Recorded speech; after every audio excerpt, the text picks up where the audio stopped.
There are some spoilers here, so here's your warning. Physics exist.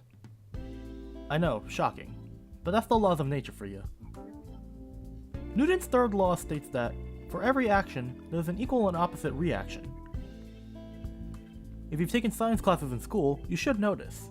If you haven't, well, you've learned something new. Anyways, momentum is the force behind motion. If something moves, then obviously force is being applied somewhere. So, where's the force? It's a detail that's not always noticed, but if implemented well, it can make any scene look much more dynamic and memorable. If you drop a spoon onto the floor, it doesn't just dead stop. It bounces. It's because the force of the impact has to go somewhere. If the floor won't move due to the impact, then all the force the spoon accumulates with gravity has to go somewhere. In this case, up. Even if you throw a brick, it still bounces slightly before stopping. A makes B happen. If someone does something, then something has to come from that action. This can be shown with a very simple punch.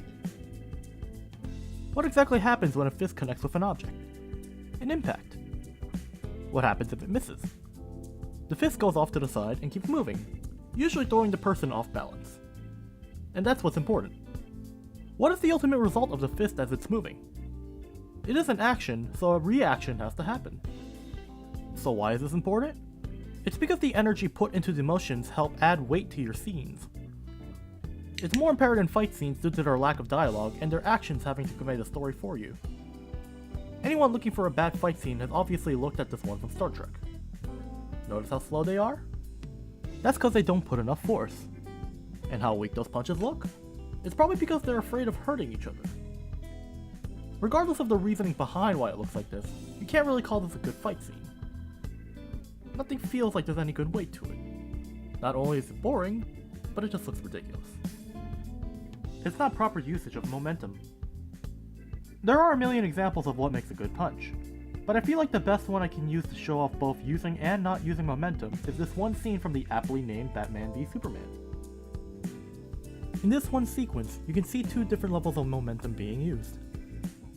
Batman's kryptonite is running out, so when he punches Superman, the first one rocks him, but as he continues, it slowly does nothing. You can feel the rising sense of dread as Batman in his hand realizes he's doomed. It's great.